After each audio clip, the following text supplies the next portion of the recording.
Good afternoon, class. I am delighted to introduce you to someone I've known a very long time, Mr. Jeffrey Boyd, who incidentally I had in class years ago, a bright student, capable student, a student who was clear in his own opinions. And our paths have crossed again recently. And his background is so interesting. I just was delighted when he said he would be willing to create this interview for you today. Um, in addition to being a licensed clinician, Mr. Boyd comes with a history with the NFL as a player and has lots of wonderful, interesting stories about a young man growing up. Also interesting in terms of culture, family background, how that comes into play, and understanding the difficulties that a sport and performance psychologist might have in trying to discern what might be a reportable abuse from what is typical in the playing field. Thank you so much for being willing to talk with us today. I'm throwing you the mic. Any one of those topics you want to start with, Jeffrey? Sure. First of all, I'm honored to be here. Anything I can do to give back to CBU, and of course, Jan, anything that you ask, that's all you have to do is ask, and that's an easy one. But in dealing with uh, sports, first of all, my background is I was in the NFL for a year between the Dallas Cowboys and the Cleveland Browns. I played in the Canadian Football League for 9 seasons and won a couple championships, a couple Grey Cups up there. So I've had the privilege to be involved in sports uh, from a lower level all the way up to the very top. And I've seen um, not only different things play out, but I've seen the consistencies from one level to another. And I recall, if I just went into my background a little bit, I started playing football as a freshman in Morningside High School down in Inglewood, California. And I was super quiet, just a real shy, I guess, shy kid.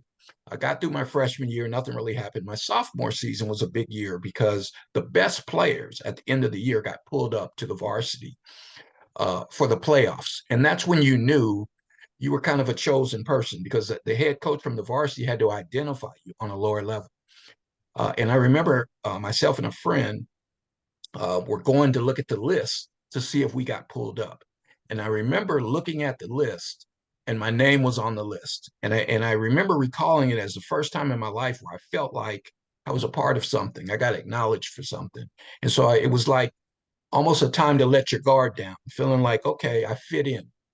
And I remember me and my friend, we went straight out to the football field and we laid down at the 50-yard line. And we were just laying there saying, man, we could really do something. We could really be pretty good players. And out of nowhere, I hear this yelling voice saying, nobody lays down on my field. Get up and run. And I want you guys on the track. I want you to get up and run. So we got up and we started running around the track. And I was thinking, man, it's the first time I let my guard down. Mm. And now I got to get up and I got to run around the track like I did something wrong. And so we were running and we probably ran about 4 laps. And we were both pretty exhausted at that time. We're in regular clothes because it wasn't gym time. And I remember thinking, how far do we have to run? And the coach was at the other end of the track. And I said, how long do we have to run? And he yelled out, until I get tired. And I was thinking, man, I'm already exhausted. And I said, man, I'm not going to do this. I didn't do anything wrong. I said it to my friend. And he said, I'm not doing it either. And so I started walking off the track. And I probably walked about 20 or 30 yards. And then I heard the coach yelling, Boyd, if you don't get back on this track, you'll never play for me again. And I looked around and my friend who said he wasn't going to run either, he was still running. So I had kind of isolated myself and put myself in a situation where I knew at that point it didn't really matter what I did. I wasn't going to be accepted anymore because I had walked off. I bring that into play because ethically, I felt like he was asking us to do something where there really wasn't a back end. You run until I get tired. And so I find out a lot in sports, a lot of times ethically, we get asked to do something Mm, and there's no back end. I mean, do I run till I drop and I fall out? You know, uh, like what is the end of the cause? And it's for no reason. And so I recall that because I remember going throughout sports, that was a lot of the rules. Ethically, you just did what somebody told you, mm, and you were kind of at their mercy because you wanted to be in the sport. mm, And so I saw that consistent thread as I played on different levels. I saw different kids go through things where if you were a lower level and they wanted you off the team, they would use that same uh, type of uh, um, intervention or that same type of activity or response to you. If you missed practice, they had something called the gauntlet, and the whole team would line up in two lines about 3 feet apart, and you would be at the end of the line and you had to run through the line and people would just hit you. Everybody had to hit you. They could not hit you because they would get punished.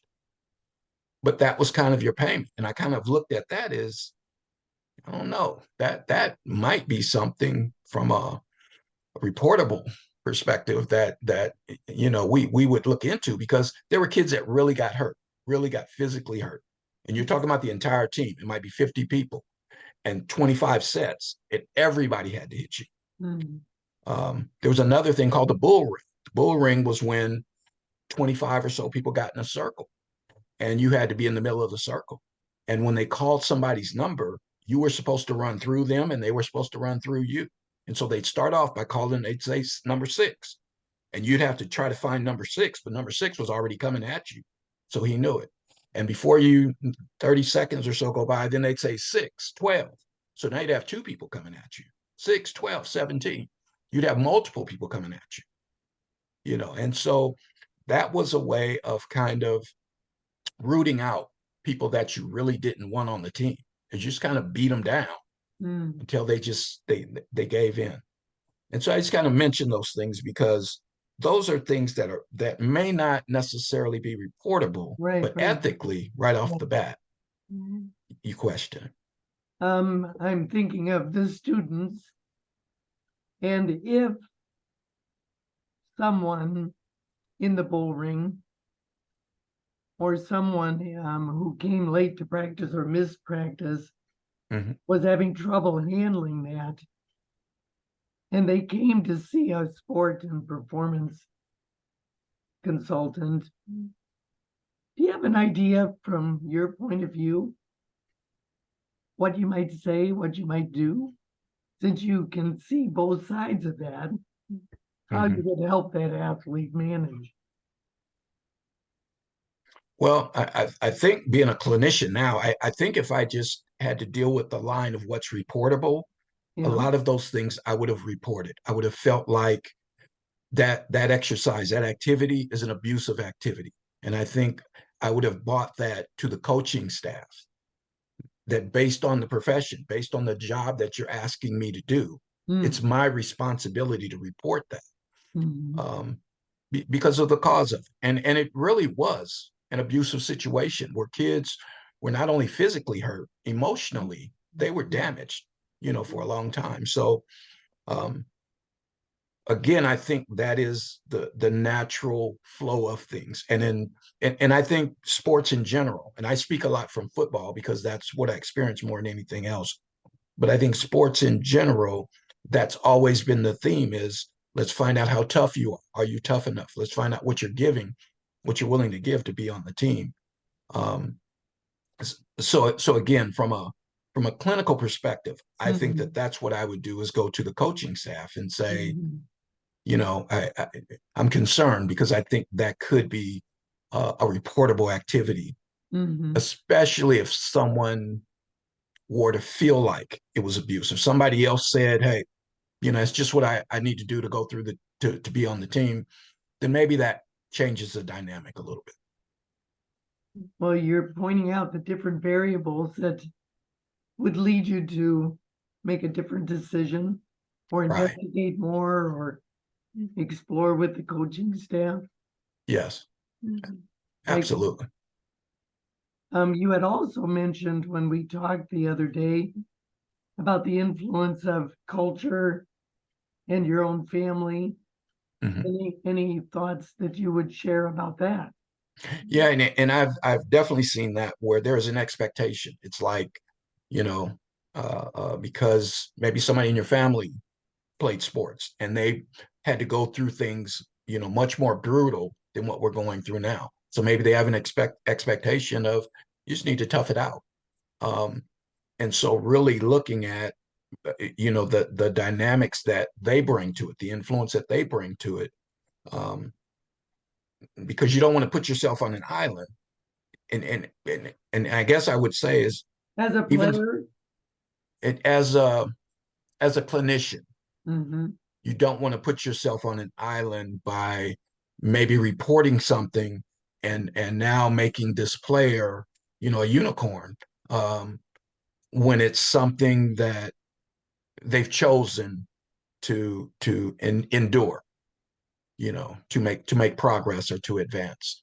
So I think it's more initially making people aware from a clinical perspective.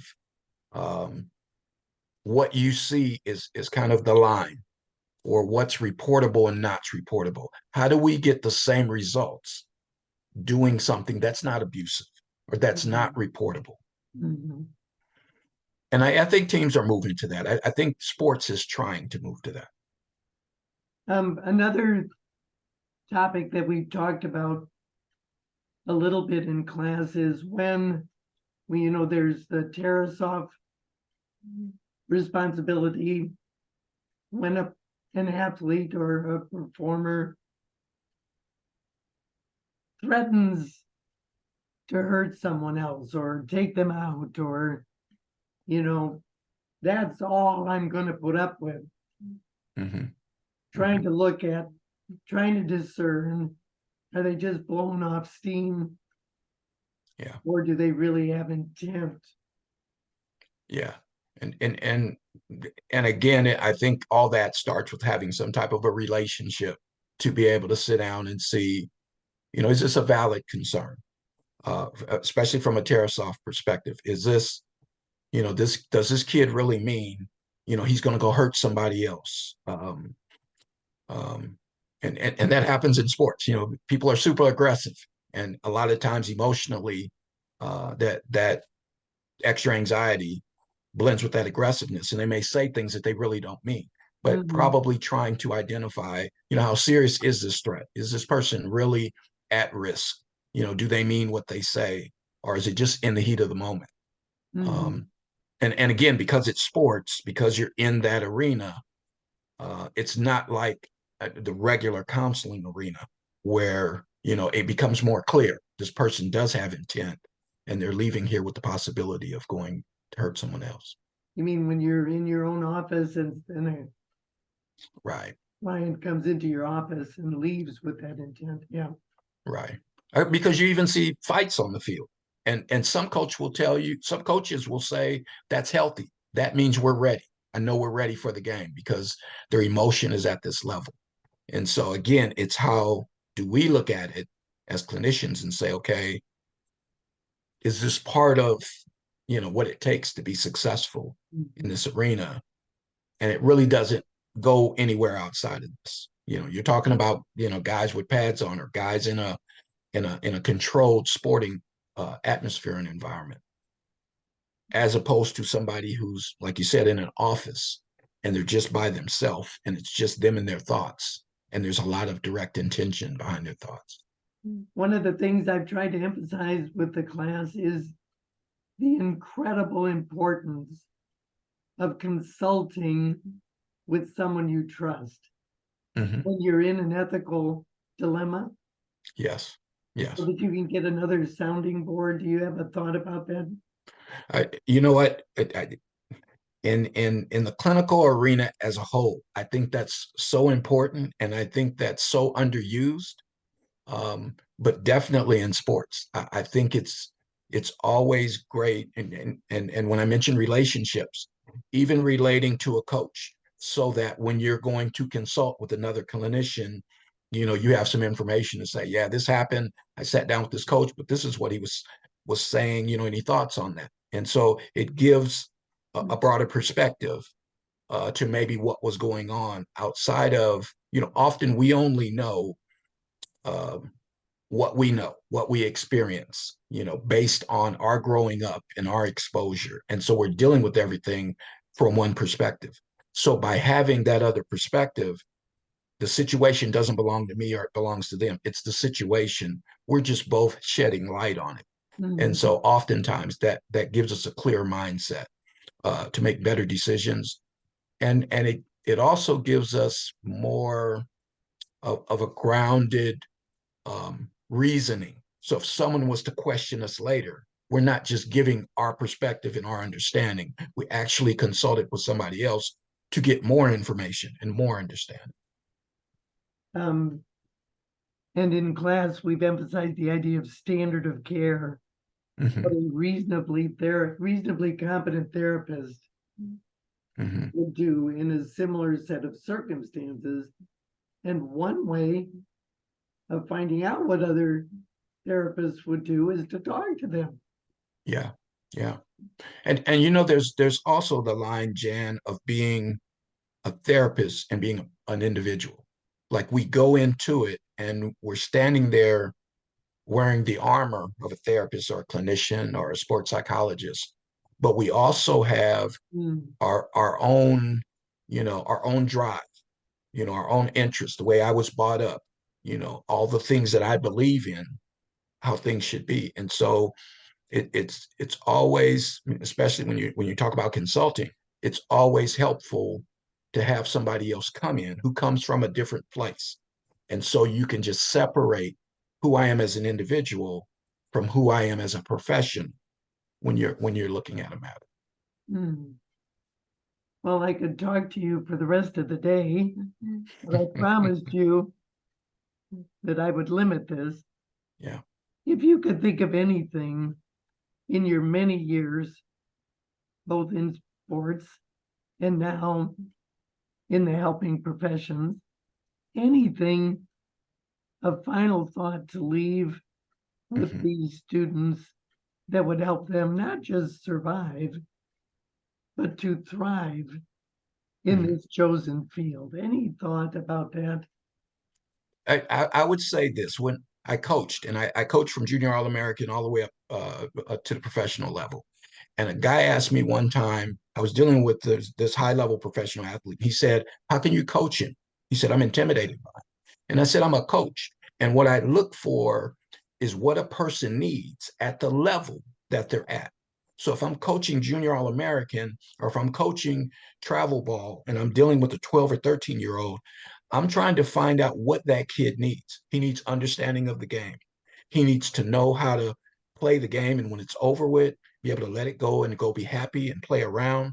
When I'm dealing with someone who's in college and maybe he's trying to get to the next level, then his focus is on how do I make myself available? How do I create an expertise? How do I do something to attract people to want me to come to the next level?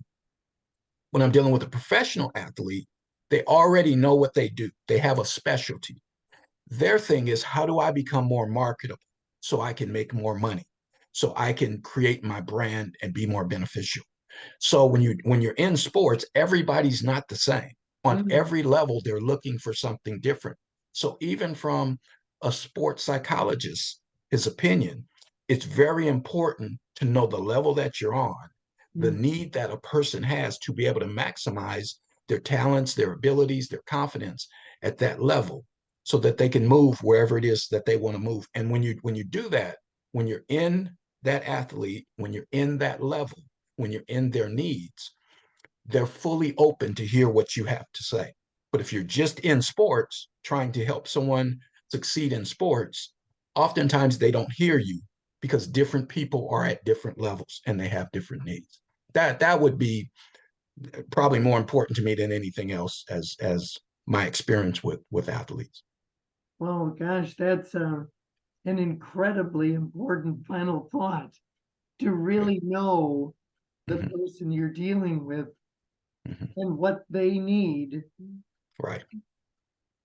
In the moment, yes. in the moment, but also at the deepest levels, Yeah. so that you can really connect with them and have them hear you. Yeah. Absolutely. God Absolutely. bless you. All right. Thank you for this. Is actually above and beyond the call of duty, and I really appreciate you. And on behalf of our students, thank you so much. All right. Thanks for having me. Thank you.